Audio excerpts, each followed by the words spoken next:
ओम शांति। आज बाबा कहते हैं मीठे बच्चे, प्राण बचाने वाला प्राणेश्वर बाप आया है।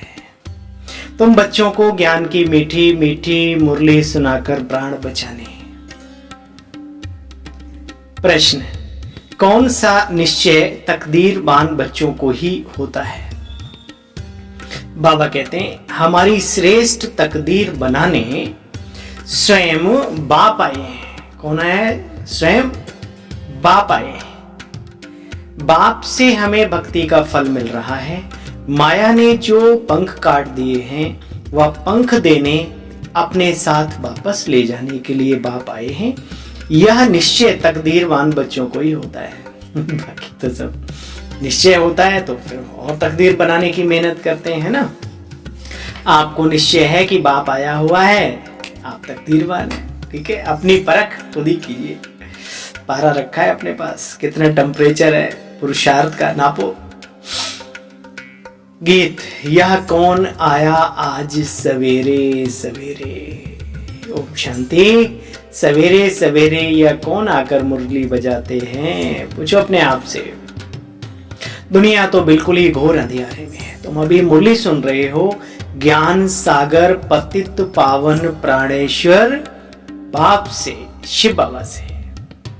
प्राण वह है प्राण बचाने वाला ईश्वर। कहते ना, हे ईश्वर दुख से बचाओ, नैया मेरी पार लगाओ, आदि आदि।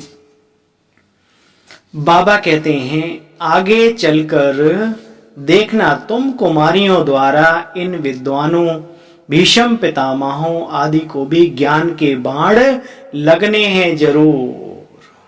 वह भी आगे चलकर आएंगे। जितना जितना तुम सर्विस में जोर भरेंगे, बाप का परिचय देंगे, उतना उतना तुम्हारा प्रभाव सारे संसार में निकलेगा। एक बात और बाबा ने कही साथ में, ये भी याद रखो। हाँ, इस यज्ञ में विघ्न भी पड़ेंगे जरूर। यह भी गाया हुआ है ना, यज्ञ में विघ्न डालने वाले आसुरी संप्रदाय के डालते थे। ईश्वरीय कार्य में बाधाओं को पैदा करने वालों, अपने को आज किस लिस्ट में है चेक कर लेना। बाबा ने कहा ईश्वरीय संप्रदाय के नहीं हो सकते, हो आसुरी संप्रदाय के हैं। जानते हो बाप ने आकर कितना सहज योग सिखलाया है। बाबा कहते हैं योग में बैठो, अपने को आत्मा समझ बाप को याद करो। यह हुआ ज्ञान। टांग पर टांग चढ़ाकर बैठते हैं, क्या क्या करते रहते हैं बच्चे। तुम माताएं तो इतना कर भी ना सको, इसलिए बाप ने सहज योग सिखलाया है। बच्चे बाप को याद करना है, चाहे जैसे बैठो। फिर भी बाप कहते बच्चे स्टूडेंट हो तो कायदे सिर लाइन में बैठना, सीधे बैठना, एक्टिव होके बैठना, ये बात अलग है, वो जरूरी है। लेकिन बाबा हठ क्रियाएं नहीं सिखाते, है ना। बाकी इतना लेजी भी नहीं बनाते कि बिल्कुल आप फिर निद्रा में चले गए। माया ने पंख काट दिए, बाप आए हैं पंख देने के लिए। बाप समझाते बच्चे अभी सबको तमो प्रधान जरूर जरूर बनना है, तब तो बाप आकर के सतो प्रधान बनावे। सब तमो प्रधान बन गए। बाप कितना अच्छी रीति समझाते, कहते बल बच्चे तुम अपनी सर्विस करते रहो, परंतु एक बात याद रखो। क्या? अपने को आत्मा समझ उस बाप को याद करते रहो। अभी आत्मा सतो प्रधान से तमो प्रधान बनी है, फिर सतो प्रधान बनने के लिए उसको चाहिए ज्ञान का इंजेक्शन। बाबा कितना अच्छे अच्छे नाम लेते हैं। निश्चय करो मैं आत्मा हूं, फिर बैठकर बाप को याद करो। खाली पीली बैठ के बाबा बाबा करने लगे, वो भी ठीक है, नैया पार बाबा कर देगा। लेकिन बाबा ने कहा सबसे पहले अपने को आत्मा निश्चय करो, फिर मन और बुद्धि को परम धाम में बाबा में लगाना सीखो। ये टेक्निक बहुत बढ़िया बाबा ने सिखाई, इसको करो। बुद्धि योग ऊपर में लगाओ तो स्वीट होम में चले जाएंगे। तुम्हारी बुद्धि में है, अभी हमें स्वीट साइलेंस होम में जाना। अच्छा भाई, मीठे मीठे स्किल दे बच्चों प्रति माता पिता बाप दादा का याद प्यार। Good morning. रूहानी बाप की रूहानी बच्चों को नमस्ते। बाबा नमस्ते। ज्ञान और योग से बुद्धि को पारस बनाना है। कितना भी बीमार हो, तकलीफ हो, उसमें भी एक बाप की याद बनी रहे।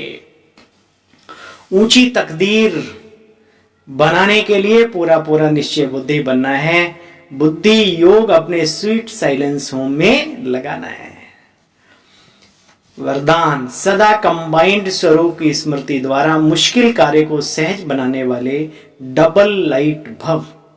बाप दादा कहते बच्चे, जो बच्चे निरंतर याद में रहते हैं वे सदा या साथ का अनुभव करते हैं। उनके सामने कोई भी समस्या आएगी तो अपने को कंबाइंड अनुभव करेंगे, कभी भी घबराएंगे नहीं, बाबा को अपने साथ महसूस करेंगे। ये कंबाइंड स्वरूप की स्मृति कोई भी मुश्किल कार्य को सहज बना देती है। कभी कोई बड़ी बात सामने आए तो अपना बोझ बाप के ऊपर उतार कर रख दो, स्वयं डबल लाइट हो जाओ, तो फरिश्ते समान दिन रात खुशी में डांस करते रहेंगे। बातें तो आती हैं, बातें अर्थात पेपर नहीं आएंगे तो फिर कैसे पास होंगे। पेपर लेने वाले भी अपने ही होते हैं और पेपर को पास कराने वाले भी अपने ही होते हैं। यानी बाबा भी अपना है और जो सामने लेकर पेपर खड़ा है वो भी अपना ही है, पेपर भी अपना है, क्योंकि बाबा अपना है। ऐसा मैंने महसूस किया। जैसे बाबा को सामने इमर्ज किया, बाबा, मैंने कहा ये क्या है, बस सब ठीक हो गया। ये बहुत गहरी बात। किसी कारण, आज का स्लोगन है, किसी भी कारण का निवारण कर संतुष्ट रहने और करने वाले संतुष्ट मणि भव। किसी भी कारण का निवारण कर संतुष्ट रहने और करने वाले संतुष्ट मणि भव। ओम शांति। गुड मॉर्निंग सभी बाबा के रूहानी फरिश्तों को।